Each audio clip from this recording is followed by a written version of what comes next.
Okay, so we all know exercise is good for us, right? But what if I told you that when you exercise could be a bigger deal than the workout itself? Today, we're going to take a whole bunch of complex research and boil it all down into a simple, straightforward plan for taming your blood sugar. This isn't about guessing, it's about being strategic. So I want you to think about the last thing you ate. The moment you put your fork down, this whole cascade of events started inside your body. Now, for a lot of people, that's a process you never even think about. But for millions of us, what happens next is a totally different story. For so many people, that meal unleashes this huge wave of glucose into the bloodstream, a real blood sugar surge. It can feel like you're just reacting to it all the time. But what if you could get out ahead of that wave? What if you could actually smooth it out before it even crests? And yeah, there's a fancy medical term for this, postprandial hyperglycemia. It sounds intimidating, I know, but let's just break it down. Postprandial simply means after a meal. So all we're talking about is high blood sugar after you eat. And that specific surge, that's our target today. So what's our goal here? What number are we shooting for? Well, the research points to this: keeping your blood sugar at or below 180 about 2 hours after you eat. Just to give you some perspective, a normal fasting blood sugar is under 100. So keeping that post-meal peak under 180, that's our benchmark for success. All right, let's dive into the strategy. We're going to break this down into 3 levels: good, better, and best. And we're starting with the good approach. This is all about the simple, easy stuff you can sprinkle throughout your day. No gym membership required. The most powerful first step you can take isn't some grueling, hour-long sweat session. It's actually way simpler. It's about fighting one main enemy: just sitting still for too long. The science is pretty clear that just breaking up that sedentary time makes a huge difference. And how much time does it take to do that effectively? An hour? 30 minutes? Not even close.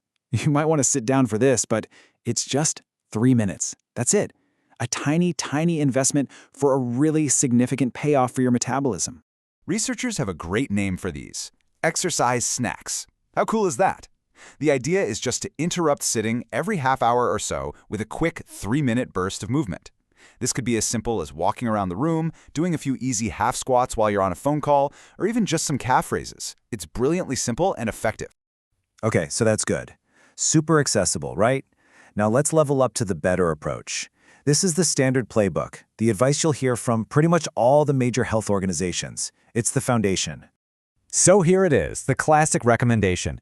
For aerobic exercise, we're talking at least 150 minutes a week. Think brisk walking, spread out over 3 to 5 days. Then you want to pair that with resistance training 2 or 3 times a week, hitting all your major muscle groups. The big rule here? Consistency. Never let more than 2 days pass without some kind of activity. So why do both? Well, because they work in different ways. Aerobic exercise is fantastic for your heart and for your overall glucose management. But resistance training, that builds muscle. And you can think of your muscles as glucose sponges. The more muscle you have, the more places there are for sugar to go instead of just hanging out in your bloodstream. And this is really the key. When you look at all the studies, they all point to the same thing. Yeah, aerobic is good. And yes, resistance training is good. But when you combine them, that's when you see the biggest, most powerful impact on your blood sugar control. It's a real 1-2 punch. All right, we've covered good and better.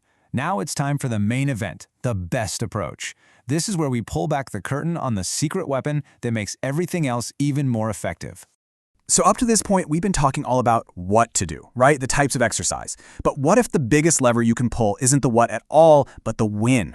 This right here is where it gets really interesting. Now, don't just take my word for it. This quote from a review published by the National Institutes of Health says it all.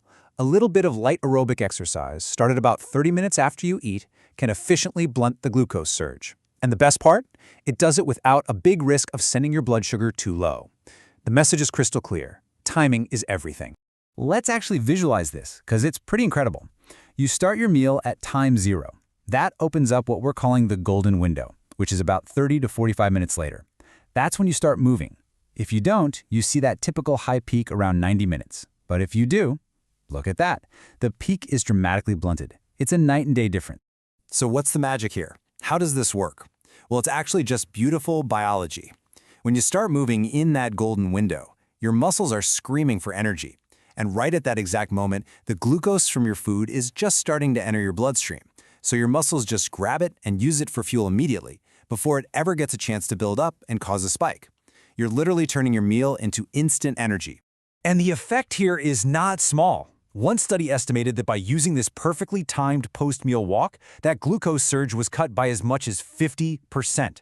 I mean, think about that. That's cutting the spike in half just by changing when you take a walk. Okay. Wow. We've gone through good, better, and best. So for our last section, let's put all the pieces together into a practical plan that you can actually start using, like, today. So what does a workout in that golden window actually look like? Well, you've got options. If you want to go light, a gentle walk for up to an hour is fantastic. If you want to up the intensity a bit to moderate, like a brisk walk, then 20 to 30 minutes is a great target. And of course, to get the absolute best results, you'll still want to mix in that resistance training 2 or 3 times a week. Okay, and one last thing. This is really, really important. Safety first.